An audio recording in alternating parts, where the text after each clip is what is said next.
करते हैं इसको। कुछ नहीं करना होता, एक स्विच ले लेते हैं। मान लें एक स्विच है हमारे पास, कुछ कंप्यूटर्स रखे हुए हैं, आपने स्विच के ऊपर कुछ कॉन्फ़िगरेशन किया हुआ है। यहाँ पे कंप्यूटर्स की बात नहीं हो रही, यहाँ पे स्विच की बात हो रही है कि स्विच कॉन्फ़िगरेशन का बैकअप कैसे लेना है।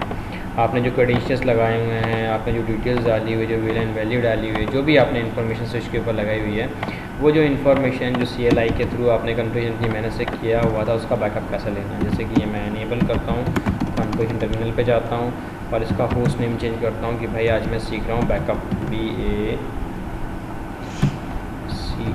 बैकअप सीख रहा हूँ मैं। अगली कहानी, हम इस पर कोई पासवर्ड लगाए थे, इनेबल पासवर्ड लगाए थे। इनेबल सीक्रेट ज़्यादा सिक्योर होता है, हमने सीक्रेट पासवर्ड लगा दिया CCNA के नाम का। और एक इंटरफेस VLAN 1 है, और हम इस पर IP लगा देते हैं। IP कमांड होती है IP एड्रेस DRESS 192.168.1.1 लगा दिया मैंने इसके ऊपर। और इसका जो डिफ़ॉल्ट मास्क है हम वो लिख देते हैं। पोर्ट चालू करने के लिए कमांड होती है नो शट डाउन, हम इस पोर्ट को चालू भी कर देते हैं। हमने इसको नो एक्सेस से चालू भी कर दिया। चेक कर लेते हैं कि ये चालू हुआ कि नहीं हुआ। तो उसके लिए कमांड है शो IP इंटरफेस ब्रीफ। देखिए जो VLAN 1 नाम का पोर्ट है वो एक्टिव हो चुका है, उस पर IP भी लग चुकी है। अब आपका कोई भी कंप्यूटर हमारे VLAN 1 को इस IP से पिंग कर सकता है। तो चेक करके देख लेते हैं एक बार वो पिंग हो रहा है कि नहीं हो रहा।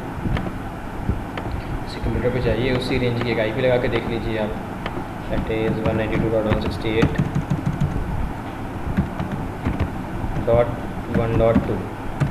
हमें यहाँ डिफ़ॉल्ट गेटवे की फ़िलहाल कोई नीड नहीं है। पिंग करके देखते हैं। तो कमांड होती है पिंग 192.168.1.1। 102 वाला बंदा 101 को पिंग कर पा रहा, पहला पैकेट ड्रॉप हो जाएगा ARP के चलते, बाकी पैकेट्स प्रॉपरली रिप्लाई दे रहे होंगे।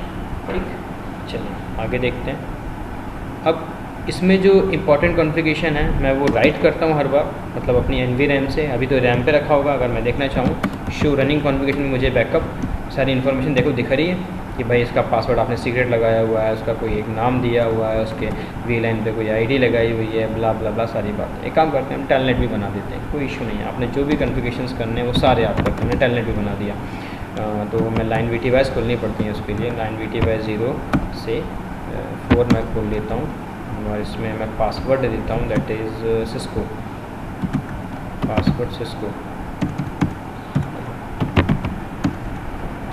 मैंने पासवर्ड दे दिया और ये लॉगिन पे पासवर्ड मांगा जाए, मैंने इसको ये भी आइडेंटिफाई कर दिया कि लॉगिन पे पासवर्ड मांगा जाए। टेलनेट भी बना दिया, टेलनेट बन गया। देख लेते हैं शो रनिंग कॉन्फ़िगरेशन, और यहाँ पे देखिए टेलनेट बना हुआ है, कुछ IP कॉन्फ़िगरेशन किए हुए हैं, वो सारी बातें हमने यहाँ पे डिस्कस करी। अब बस मेरा काम इतना है, इतना सब हो जाने के बाद मैं इस इन्फॉर्मेशन को NVRAM में राइट कर दूँ, क्योंकि अभी शो अगर मैं स्टार्टअप कॉन्फ़िगरेशन देखता हूँ तो मुझे कुछ नज़र नहीं आएगा, सब खाली पड़ा हुआ है। तो आप रनिंग को स्टार्टअप में सेव करते हो, कमांड होती है copy running configuration to startup configuration. असल में इस कमांड में हम पहले वाले स्लॉट में बता रहे होते हैं सोर्स को, अगले वाले स्लॉट में बता रहे होते हैं डेस्टिनेशन को। तो हमारी सोर्स क्या है, डेस्टिनेशन क्या है, हमें ये बताना होता है। अगर आप इस कमांड को और ब्रीफ में देखना चाहें तो क्वेश्चन मार्क लगाएं। इसमें सोर्स के प्लेस पे आप TFTP भी रख सकते हो, स्टार्टअप भी रख सकते हो, रनिंग भी रख सकते हो, FTP भी रख सकते हो, फ्लैश भी रख सकते हो। फिलहाल हमें रनिंग को रखना है, मतलब रनिंग का जो डेटा है वो उठा के किस डेस्टिनेशन पे रखना है, स्टार्टअप पे रखना होता है। तो हमारी डेस्टिनेशन स्टार्टअप पे, तो हमने इससे ऐसे स्टार्टअप पे डाल दिया। We can also use a command that is write WR, जो पूरी की पूरी मेमोरी की इन्फॉर्मेशन राइट कर देती है NVRAM के ऊपर। खैर ये नहीं करना फिलहाल, तो बस हमें कॉन्फ़िगरेशन करना था, हमें कॉन्फ़िगरेशन राइट कर दिया। अब क्या होता है कि केवल इतने से काम नहीं हो जाएगा। जहाँ भी कॉन्फ़िगरेशन हो रहे होंगे वहाँ बंदा अपने किसी लैपटॉप में या फिर किसी कंप्यूटर में या अपने किसी मशीन में किसी एक स्पेसिफिक एंड डिवाइस के ऊपर सर्विस इंस्टॉल करेगा, जिसे वो बोलेगा TFTP सर्विस। तो सॉफ्टवेयर तो कोई भी एक बेसिक सॉफ्टवेयर यूज़ कर सकता है। उसके लिए हमने यहाँ पे दे दिया एक IP सर्वर को 192.168.1.100 दे दिया मैंने इसको। और क्या गेटवे की कोई नीड नहीं है। देखिए ये इसमें सर्विसेज जो है ना, इसमें एक TFTP सर्विस भी अवेलेबल है और ये अभी ऑन है, ठीक काम कर रही है। और वो किस IP पे काम करेगी, IP का नंबर है 1.100 पे काम करेगी। तो अगर मैं अपने स्विच पे जाऊँ 1.100 को पिंग करूँ, अगर मैं पिंग करता हूँ 192.168.1.100 पे पिंग हो रहा है। देखिए पहला पैकेट ड्रॉप, बाकी पैकेट रिप्लाई दे रहे होंगे। देखिए दो पैकेट, सॉरी पहला पैकेट ब्लॉक, बाकी पैकेट रिप्लाई दे रहे हैं। तो इसमें चलिए इसमें क्या है, हम अपने सर्वर को पिंग तो कर पा रहे हैं, तो बंदा पहले ही अपनी इस इन्फॉर्मेशन को जो भी कॉन्फ़िगरेशन किए होते हैं उसको बैकअप बुलवा कर रख लेता है। बड़ी छोटी सी कमांड है, उसके लिए कॉपी। इस बार सोर्स क्या है, आप रनिंग से लेना चाहो रनिंग से ले लो, आप स्टार्टअप से लेना चाहो स्टार्टअप से अपने डेटा फिर, बिकॉज दोनों तरफ सेम ही डेटा रखा हुआ अभी, तो हम स्टार्टअप से ले लें, जिससे मर्जी उससे लेना ले लो। और कहाँ पर सेव करके रख लो, अपने TFTP सर्वर पे सेव करके रख लो, जो आपने नई सर्वर मशीन लगाई हुई है ना वहाँ पे सेव करके रख लो। बस आप इंटर दबाओगे तो आपसे रिमोट सोर्स का एड्रेस मांगेगा, तो रिमोट सोर्स का एड्रेस मैं बनाकर आया हूँ, दैट इज़ 1.100, ये हम लोग बनाकर आए। वो आपसे वो फाइल का नाम पूछेगा, भाई आपको फाइल का नाम क्या रखना है, क्या बैकअप कॉन्फ़िग रहने दे फाइल को। मैंने कहा हाँ भाई बैकअप कॉन्फ़िग तो रहने दो, पर इसको हम लोग ना बैकअप सिस्को कर देते हैं, हमें मालूम तो हो कि फाइल हमारी है। बैकअप सिस्को कर दिया और देखिए मेरे कॉन्फ़िगरेशंस राइट हो चुके हैं। चेक करके आना है कि वो राइट हुआ कि नहीं हुआ, तो इसको मिनिमाइज़ करें, सर्वर पे जाएँ, उसके सर्विसेज पे जाएँ, सर्विसेज में TFTP नाम की सर्विस है, वहाँ पे जाके देखें कोई फाइल आई बैकअप सिस्को बैकअप सिस्को के नाम से एक फाइल आ गया, मतलब ये हमारे स्विच का बैकअप आ गया। इस बीच क्या होता है, हम ये स्विच इंस्टॉल करवा देते हैं, कुछ दिन वो स्विच चलता है, उसको पानी पड़ गया या वो ज़्यादा गर्म हो गया, ज़्यादा लोड आ गया, कोई ऐसी दिक्कत आई जिसके चक्कर में ये स्विच हमसे ख़राब हो गया। अब स्विच ख़राब हो गया तो कॉन्फ़िगरेशन भी ख़राब हो गया। क्या अब आप नया स्विच लगाओगे, फिर पूरा नया कॉन्फ़िगरेशन करोगे, पूरी मेहनत फिर से करोगे क्या नया कॉन्फ़िगरेशन की, उसमें पासवर्ड लगाना, उसमें सारे कॉन्फ़िगरेशंस करना, उसको बताना कि कौन से पोर्ट पे क्या कनेक्टेड है। उस दिक्कत से सबसे आसान बचने का तरीका ये है कि हमने उसका पहले से बैकअप लिया हुआ। अपनी लैब में एक स्विच निकालेंगे, अपने स्टोर रूम से एक स्विच निकालेंगे, उस स्विच से पहले अपना सर्वर कनेक्ट करेंगे, और स्विच में बस एक छोटा कॉन्फ़िगरेशन होता है हमारा कि हम इस पर एक टेलनेट हम इस पर VLAN 1 पे लगा दें एक IP। VLAN 1 पे IP लगाने का मतलब मेरा बस इतना है कि मैं उसे सर्वर से पिंग कर सकूं। तो बस यहाँ पे बस आप कॉन्फ़िगरेशन टर्मिनल पे जाएं, नए स्विच की बात कर रहा हूँ मैं, और इसके इंटरफेस VLAN 1 पे जाके एक IP जो मर्ज़ी लगाना है वो लगा दो। कोई ऐसा ज़रूरी नहीं कि आपको वो पुरानी वाली कोई स्पेसिफिक IP ही लगानी होती है, आपकी जो मर्ज़ी लगाना है लगा दो। मैंने 1.10 लगा दी, और इसके बाद एक जो उसका डिफ़ॉल्ट मास्क है आपने वो लगा दिया। डिफ़ॉल्ट मास्क लग जाने के बाद आप इसको कर दो नो शटडाउन। नो शटडाउन का मतलब इस इंटरफेस को चालू कर दो, चालू हो गया। अब आप यहाँ से पिंग करना चाहो ना अपने सर्वर को, तो पिंग कर सकते हैं 192.168.2.1.100। देखिए पिंग हो रहा है, पहला पैकेट ड्रॉप, बाकी सारे पैकेट आ रहे होंगे। यस पिंग हो रहा है, बढ़िया। तो मतलब अपने मैं सर्वर को पिंग कर सकता हूँ यहाँ से। अब बस कुछ नहीं करना, मुझे इस नए वाले स्विच में वो पुराना कॉन्फ़िगरेशन बैकअप वापस मंगवाना है। तो कमांड क्या होती है, कॉपी। सोर्स क्या रखना है इस बार मुझे बताइए, सर्वर से मंगवाना है ना, सर्वर रख दिया मैंने। और कहाँ पर मंगवाना है, तो पहले आप रनिंग पे मंगवा के देख लो, प्रॉपरली चलेगा तो फिर हम उसे स्टार्टअप पर लगा देंगे, नहीं तो नहीं लगाएंगे। तो हमने मंगवा लिया। तो पूछ रहा भाई रिमोट होस्ट का एड्रेस बताओ, मैंने कहा 192.168.1.100 है हमारा रिमोट होस्ट का एड्रेस। बोलता है फाइल नेम बताओ, तो फाइल नेम अभी हम लोग रख कर आए हैं बैकअप सिस्को, शायद सिस्को ही नाम है उसका, गलत डालेंगे तो वो दिखाई देगा, सिस्को नाम है। डेस्टिनेशन में क्या फ़ाइल का नेम चेंज करना है, मैंने कहा नहीं करना भाई, जो मशीन रखती है फ़ाइल नेम वही रहने दो, उसमें छेड़खानी कुछ मत करो। डेस्टिनेशन में मतलब हमारे स्विच के ऊपर, और पूरा बैकअप सक्सेसफुली आ गया। ठीक, अभी नाम क्या था, पहले स्विच, देखिए अब बैकअप नाम हो गया मेरी मशीन का, ये देखिए हो गया बैकअप नाम। क्या मैंने यहाँ पर कोई टेलनेट बनाया था, कोई सीक्रेट पे पासवर्ड लगाया था, सारा का सारा कैसे आ गया, वाया बैकअप आ गया। देखिए इसकी IP भी 1.1 हो गई, पहले क्या थी 1.10 VLAN 1 की, अब क्या हो गई 1.1। देखो तो टेलनेट भी चालू हो गया, VTYP ऑन हो गया यहाँ से। ठीक, तो ये कॉन्फ़िगरेशन मैंने बैकअप मंगाया। इस कॉन्फ़िगरेशन को अगर ये सही चल रहा है, प्रॉपर चल रहा है, आप इसको राइट कर दें वर्जन के हिसाब से, और ये स्विच ले जाके अपनी उस साइट पे इंस्टॉल कर दें जहाँ का पुराना स्विच बर्न हो चुका है, ख़राब हो चुका है या डैमेज हो चुका है, वहाँ जाके इसको लगा दें, हो गया हमारा काम। That is called Cisco switch backup and restore. हम इसको कोशिश करते हैं कि प्रैक्टिकल एक्चुअल डिवाइस पे करके देखें। मैंने एक कंसोल कनेक्ट की हुई है, कंसोल से स्विच लगा हुआ है, देख लेते हैं कि कंसोल पोर्ट पे क्या नंबर आ रहा है।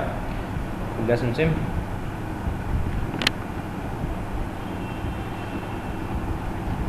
डिवाइस मैनेजर में आप जाके देखेंगे तो यहाँ पर कंसोल का नंबर नज़र आ जाएगा, कॉम पोर्ट नंबर 9। ठीक, चलें तो इस कॉम पोर्ट नंबर 9 से हम लोग 50 से कनेक्ट करते हैं अपना स्विच। सीरियल पे चलते हैं, कॉम पोर्ट नंबर 9 है, और जो मेरी पोर्ट रेट जो सेट करके रखी है मैंने वो है 511 सॉरी ये है 115200, और जो हमारी लो कंट्रोल है वो नन लगा के रखा हुआ मैंने। सेशन पे आप आएंगे, सीरियल पे आप आएंगे, ओपन करेंगे तो आपको यहाँ पे आपका स्विच मिल जाएगा। तो इशू है इशू है यहाँ पे कि मैंने ना क्या किया हुआ है, जो अपनी बाउट डेट है वो गलत डाल दी है। फिर से चालू करते हैं। कम्युनिकेशन पोर्ट नंबर 9 की बात हो रही है और लो कंट्रोल यहाँ पे नन होता है। ये वैल्यू ऐसे ही रहने, देखते हैं इससे उठता है कि नहीं उठता हमारा स्विच।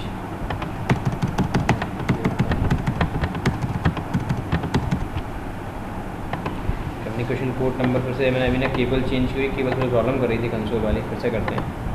तो सीरियल पोर्ट पे पोर्ट नंबर 9 है हमारा और ये जो बाउट रेट हमने सेट की हुई है वो है 115200 और रन करते हैं। सेशन पे मैनेज करते हैं सेशन को सीरियल के और ये हो गया हमारा स्विच चालू। और चालू की जाए कमांड्स। इनेबल पासवर्ड है इसका CCN है। अंदर जाएंगे कॉन्फ़िग की के ऊपर, यहाँ पे बड़े सारे से कॉन्फ़िगरेशन है। कॉन्फ़िगरेशन चेक करने के लिए कमांड होती है शो रनिंग कॉन्फ़िगरेशन। तो चेक करोगे शो रनिंग कॉन्फ़िगरेशन तो आपको बड़ी सारी डिटेल मिल जाएगी कि भाई इसमें ये कुछ सीक्रेट पासवर्ड लगाया हुआ है CCN नाम का। तो आपने और भी बहुत सारे कॉन्फ़िगरेशंस किए हुए हैं स्विच के ऊपर, सारे के सारे। कुछ बाउंडेड स्पीड सेट है आपकी, टेलनेट भी बना हुआ, टेलनेट नहीं बना हुआ, हम टेलनेट बना देंगे जाके। कुछ ऐसी इन्फॉर्मेशन है। अगर मैं यहाँ पे VLAN पे IP लगाना चाहूँ तो VLAN पे IP लग जाएगी कॉन्फ़िग टी। मैं यहाँ पे VLAN पे IP लगानी है तो इंटरफेस VLAN 1 पे जाके एक IP लगाते हैं। IP address 172.31.0.1। तो जो मास्क है, मैं सबनेटेड मास्क ले रहा हूँ यहाँ पे, /24 का मास्क है ये, ठीक, सबनेटेड मास्क है। काम करते हैं कट ऑफ ना करके थोड़ा इजी कर देते हैं इस चीज़ को। हम इसमें आए मास्क अलग 192.168.1.20 ले लिया जाए हमारे VLAN को। इसका जो मास्क है वो .0। पोर्ट को चालू करने के लिए नो शट डाउन, बस कहानी ख़त्म। देख लेते हैं शो IP इंटरफेस, बड़ा किया जाए इसको, शो IP इंटरफेस भी। देखिए लंबी सी लिस्ट हो गई और यहाँ पे हमारे VLAN 1 का IP भी लगी हुई है, VLAN 1 होम भी है। मैं अपने PC से पिंग कर, मेरा PC जो है एक स्ट्रेट केबल के सहारे स्विच से कनेक्टेड है। मैं पिंग करके देखता हूँ कि स्विच से पिंग हो रहा है कि नहीं हो रहा। तो कंप्यूटर पे IP लगा के आते हैं फटाफट। लोकल एरिया नेटवर्क पे कंप्यूटर पे IP लगानी है आपको, आसान है। यहाँ पर जाके IP लिखते हैं, दैट इज़ 192.168, उसी रेंज की IP लिखनी है आपको, बस और कुछ नहीं। और 10 कर दिया मैंने इसे, डिफ़ॉल्ट मास्क आ गया। यहाँ पे इसकी कोई ज़रूरत नहीं है, इसको मिटा देते हैं। चलो मिटा दीजिए, ओके करिए। कंप्यूटर से स्विच को पिंग करते हैं। तो स्विच का IP था पिंग 192.168.1.20 स्विच का IP था। पहला पैकेट फेल और अगले पैकेट से रिप्लाई आने चालू हो जाएंगे। बस आ गया। हम अपने स्विच से, ये तो कंप्यूटर से स्विच था, अब स्विच से कंप्यूटर पिंग करते हैं। स्विच से कंप्यूटर पिंग करने के लिए कमांड है पिंग 192.168.1.10। ये हमारे PC का IP है और ये प्रॉपर रिप्लाई दे रहा होता है। अगली कहानी, अब हमें यहाँ से कॉन्फ़िगरेशन का बैकअप अपने कंप्यूटर पे पहुँचाना है। इसके लिए हम एक प्रोटोकॉल इसके लिए हम एक सॉफ्टवेयर यूज़ करेंगे। सॉफ्टवेयर का नाम है TFTP server, Cisco TFTP server. देखिए सॉफ्टवेयर को, ये जो मेन सॉफ्टवेयर है इसका काम होता है बैकअप लेने का। मतलब ये हमारे सिस्टम को एज अ, देखिए हमने एक सॉफ्टवेयर यूज़ किया है TFTP server, Cisco TFTP server. ये मेरे कंप्यूटर को as a TFTP server deal कर देगा। मतलब 192.168.1.10 जो हो गया अब वो TFTP सर्वर की तरह डील कर रहा है। और जो भी आप फाइल मंगाओगे वो E ड्राइव में सेव हो रही होगी। मैं ना इसकी थोड़ी लोकेशन चेंज कर देता हूँ जिससे हमें कुछ और ऑप्टिमम रिजल्ट मिल जाए। बिकॉज ऑलरेडी वहाँ पर कुछ फाइल्स रखी होंगी, तो मैंने इस जगह को थोड़ा हम अपडेट कर देते हैं। मैं जो वैल्यूज़ मंगवा रहा हूँ तो मैं डेस्कटॉप पर मंगवा सकता हूँ क्या? नहीं मंगवा सकता। काम करते हैं, एक iOS नाम का फ़ोल्डर है इसके अंदर, हम उसको मंगवा लेते हैं। देख लेते हैं iOS का फ़ोल्डर कुछ पड़ा तो नहीं है। E ड्राइव के अंदर एक iOS नाम का फ़ोल्डर है, इसके अंदर, हाँ जी अभी फ़िलहाल बैकअप पड़ा, डिलीट कर देते हैं इसको, डिलीट। हम इस यहाँ पर बैकअप मंगवाते हैं, ठीक। E ड्राइव iOS नाम का फ़ोल्डर, फिर करिए E ड्राइव iOS नाम के फ़ोल्डर में मुझे बैकअप मंगवाना है। इस सॉफ्टवेयर के सहारे मैंने इसको बना दिया इस कंप्यूटर को एज अ TFTP सर्वर। बस मुझे अपने स्विच से बोलना पड़ेगा कि भैया कॉपी कर दो, क्या इसका running configuration as well as हम इतनी सारी चीज़ों को सोर्स बना सकते हैं। कौन है फिलहाल मेरा सोर्स बताइए? Running configuration. यहाँ से कहाँ भेजना है आपको डेटा को? Running configuration. यहाँ से मुझे कहाँ भेजना है इसको? TFTP पे। We can also save this information on my flash drive, ठीक। We can also save this information on my FTP, on STTP, on HTTPS, NVRAM। हम हर एक जगह इस इंफॉर्मेशन को पहुँचा सकते हैं जो चीज़ें अवेलेबल है। फिलहाल मैं कहाँ पहुँचा रहा हूँ? TFTP पे। TFTP पहुँचा के देख लेते हैं। बस TFTP सामने वाले की IP लगेगी, कुछ नया नहीं लगेगा यहाँ पे। तो IP क्या है TFTP की? देखिए ऊपर विजिबल है 1.10, देखिए विजिबल हो रहा है 1.10 लिखा हुआ है। ठीक, तो मैं इसको अपडेट करके 1.10 कर देते हैं। फाइल का नाम मैंने यहाँ पर रख दिया XYZ backup, BACKUP backup. Inter दबाएंगे, देखिए यहाँ पे एक अपडेट आ गई है अजीब सी। असल में इस अपडेट्स के सहारे हमारे इस फोल्डर में आ गया होगा इसका पूरा बैकअप। देखिए आ गया, हमें तो चाहिए था। यस, मेरे गॉट बैकअप। अगर रिस्टोर करना है बैकअप को किसी नए स्विच पे तो क्या करना पड़ेगा? उस स्विच में आपको लगाना पड़ेगा कोई VLAN और उस स्विच के अंदर जो VLAN बना होगा ना, उस VLAN पे लगानी पड़ेगी एक IP, और उसी रेंज का IP आपके कंप्यूटर पे होना चाहिए। दोनों में सेम IP होगा तो बस कुछ नहीं करना होगा। वहाँ से आप IP सेम होगा, पिंग करके देखिएगा। पिंग करके देखने के बाद जो कॉपी रनिंग कॉन्फ़िगरेशन से TFTP है उसको उल्टा कर दें, कॉपी TFTP से रनिंग कॉन्फ़िगरेशन या फिर स्टार्टअप कॉन्फ़िगरेशन, जहाँ आपको बुलवाना। मैं इसको वापस बुलवा के दिखाता हूँ। यहाँ पर हम कुछ अगर इफेक्ट चेक करना चाहें तो मैं इसका नाम चेंज कर देता हूँ। होस्ट नेम मैंने बहुत लंबा सा कर दिया, इसका होस्ट नेम हो गया, बड़ा अजीब सा होस्ट नेम है ना। अब मान लो ये वैल्यू सेव हो गई, या जैसे भी ये वैल्यू हमने कर दी, मुझे बस क्या करना है, तो बस कुछ आ गए, बाहर आ गए। देखिए इतना लंबा सा नाम है। ये अभी जो मैंने बदलाव किया हुआ है, मैं काम करता हूँ बैकअप को रिस्टोर कर लेता हूँ। जो मेरे पास पुराना बैकअप रखा हुआ है उसमें सारे कन्फिगरेशन सही रखे हुए, मुझे उसको रिस्टोर करना है। कैसे करेंगे? जी कमांड है, कॉपी, कहाँ से बुलवा रहा हूँ? TFTP से। कहाँ पे रखना है? हम रनिंग पे चेक कर लेंगे इसको रख के। हम बुलवा रहे हैं, वापस बुलवा रहे हैं बैकअप को, तो पूछेगा IP बताओ रिमोट होस्ट की, तो हमें सर्वर की IP यहाँ पे देनी होती है 192.168.1.10 लगी हुई है IP। अगर आप सॉफ्टवेयर को बंद कर दो, क्योंकि पीछे चल रहा होता है, तो आप बैकअप नहीं मंगवा सकते। और फाइल का नाम पूछता है, तो फाइल का नाम हमने रखा था XYZ हाइफन शायद था बैकअप, BACKUP। अब देखिए रिस्टोर होना है। डेस्टिनेशन पे कोई फाइल चेंज नहीं करनी है आपको। इंटर मार दें, इंटर दबाएं। देखिए मशीन का नाम और VLAN वैल्यूज चेंज हो जाती हैं हल्की हल्की, थोड़ा वेट लगेगा। देखिए नाम चेंज हो गया, कुछ और नाम रख दिया हमने अपने यहाँ पर। पहले कुछ और नाम था, अब कुछ और नाम हो गया। बस देखिए पहले क्या नाम था, देखिएगा इतना बड़ा सा कुछ नाम था, क्या हो गया, मतलब हमने बैकअप को रिस्टोर कर दिया। जो पुराना वाला इन्फॉर्मेशन थी वापस हमारे स्विच पे अप्लाई हो गई। ठीक, यही से देखते हैं हम लोग कि हम अपने स्विच पे रखे iOS का बैकअप कैसे लेते हैं, मतलब उस iOS की एक इमेज अपने पास संभाल के कैसे रख सकते हैं। फिलहाल मेरे पास ऑलरेडी कुछ इमेजेस रखी हुई हैं, मैं इनको मूव कर देता हूँ यहाँ से, because we don't have to need this in things. मैंने इनको डिलीट कर दिया, ये हट गई। ठीक है, अब हम दोबारा से एक बैकअप मंगवा लें देखने के लिए कि कौन सा इसमें वर्जन इंस्टॉल्ड है। कमांड होती है शो वर्जन। आप शो वर्जन के सारे देख सकते हैं कि कौन सा iOS इंस्टॉल्ड है इसके ऊपर। देखिए यहाँ पे कहीं एक चीज़ विजिबल है कि इसके iOS का जो वर्जन है वो लैंड बेस है 2960 का स्विच का सीरीज़ 2960 सीरीज़ का स्विच है हमारे पास। और चीज़ें देखेंगे तो iOS जो रखी हुई है ना उसकी जानकारी आपको यहाँ से और ज़्यादा अच्छे से मिल जाएंगी कि इतने का स्विच है। 12.2 चल रहा होता है, ऐसी एडिशन है, और 2960 की मशीन है, लैंड बेस पे काम कर रही होती है।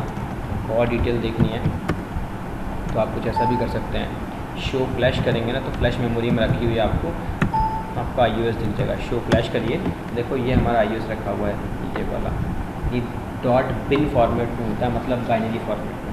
इसे हम बाइनरी में सेव करेंगे, बाइनरी में इसको रिट्रीव करेंगे। ठीक है, बस हमें कॉपी करने का बड़ा आसान तरीका है। अगर मैं इस iOS को कॉपी करना चाहता हूँ तो कमांड लिखते हैं आप छोटी सी, क्या कॉपी, कहाँ से डेटा उठा के लेके जाना है, फ्लैश ड्राइव से।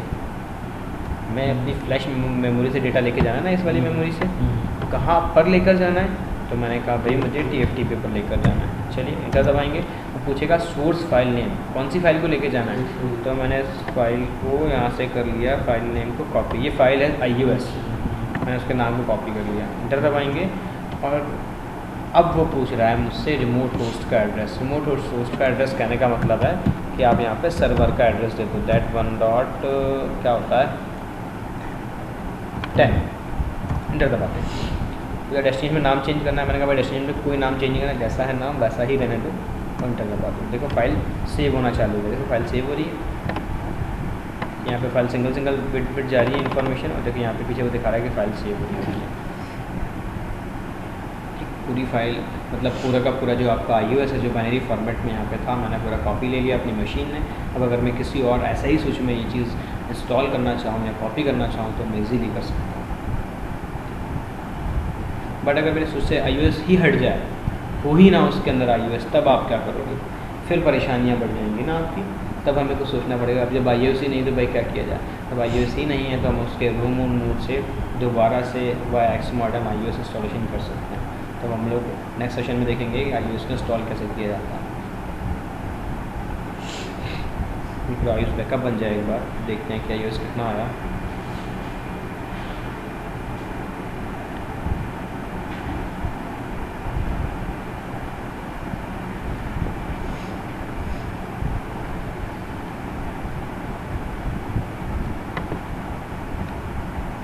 देखिए डन हो गया पूरा, iOS पहुंचा दिया उसने। चेक कर लेते हैं पहुंचाया कि नहीं पहुंचाया। ये पैकेट यहाँ पे देखिए ये फाइल आ गई। असल में .se को भी हमारी विंडोज समझ रही है कि कोई फॉर्मेट है। असल में .se फाइल कोई फॉर्मेट नहीं होता, फॉर्मेट होता है .bin। क्या होता है? .bin। आप उसे ऐसे करेक्ट कर सकते हैं। ये होगी बाइनरी फॉर्मेट की फाइल, .bin की फाइल है ये। VLC ऑटोमेटिक डिटेक्ट कर रहा होता है, तो VLC की फाइल नहीं है, इसलिए .bin फाइल जो होती है पावर IS या किसी और फॉर्मेट की होती है, आप इसमें ओपन कर सकते हो। लेकिन इशू तो यही है कि वो ओपन नहीं करेगा, बाइनरी फॉर्मेट में इंटरप्रेट फाइल है, आप उसमें अंदर देख नहीं सकते क्या रखा।